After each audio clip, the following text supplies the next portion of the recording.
I am the philosophical bachelor, and today I want to talk about Heidegger's essay, What is Metaphysics? Instead of attempting to answer this question head on, Heidegger decides to take on an example of a metaphysical object or a metaphysical topic, and then from examining this topic, be able to delve into, the actual inquiry itself, which is what is metaphysics. He thinks we can do this because he thinks that in every question of metaphysics, it already encompasses every other question of metaphysics. And that when metaphysical questioning is happening, the person who is doing the questioning is always also involved within the answer to this question. And this person, of course, is the inquirer himself. He says that science determines our existence, and science is interested in investigating the nature of our being in all its various aspects, as each of the specific disciplines in science will be examining each particular aspect of being and excluding everything else. So it is studying being and nothing else. Typically, being is what is in the foreground of our investigation, while the background is the nothingness that is behind it, that is in the background. But Heidegger makes an interesting move here where he shifts being into the background of the inquiry and instead bring to the foreground nothing, or the nothing, the concept of nothing, to investigate. How can we investigate the concept of nothing? How can we investigate what is the nothing? To do so, we can, as usual, think about what we mean when we say the nothing, and a preliminary definition that we can give it is how it is the negation of the totality of beings.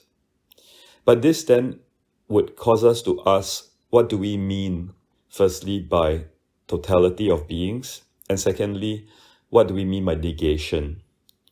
So the totality of beings is where it is the entirety of all of existence. Since we are finite, we cannot understand directly what is meant by the totality of beings, by being as a whole, beings. Of course, we could imagine it. And so we could imagine this concept of beings as a whole, and then we can negate it. We can think of how we're going to annihilate this entire ball of beings and destroy it to get at what is then the nothing. But actually what we have gotten here now is not the nothing. What we have gotten instead is the former concept of the nothing. We have got perhaps the structure of the nothing, but we have not actually gotten at what is the nothing. Heidegger thinks that the concept of the nothing is prior to the concept of negation. So to get at the heart of things, we need to first understand what is nothing before we can use negation. So using the cognitive method has a lot of methodological problems. And what Heidegger thinks we can do to get out of this is to then get away from cognition and the logic of cognition, but instead to turn to the phenomenological method where we examine our experiences of nothing, of the nothing.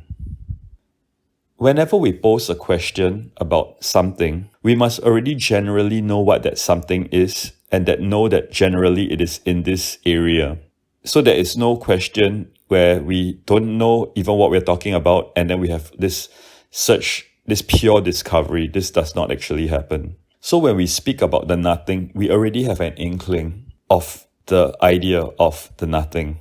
So just like when earlier we talked about the totality of beings, that we cannot actually know it directly, but we can imagine it. In our experience as well, but the imagination is inadequate to really getting at what it is, the whole of being, because all we get is the form of the whole of being rather than really what the whole of being is. So similarly, he's saying that with experience, we can know what the whole of being is, because In, for example, an attunement or a feeling of boredom, we feel an indifference towards everything, an indifference towards the whole of being. And so in that way, we have a link now to the idea of what the whole of being is. And what he calls attunement is being in tune with our own nature. And this comes in the feelings that we have, in the moods that we have. And he thinks that we can get at the nothing through anxiety, through our experience of anxiety, which might be rare, but it would be able to help us to understand this attunement of ours. So he first clarifies that anxiety is not fear, because fear is directed, is intentioned at something, at a specific thing, and we try to escape from it. And then in escaping from it, we disregard everything else and we get caught up in a frenzy.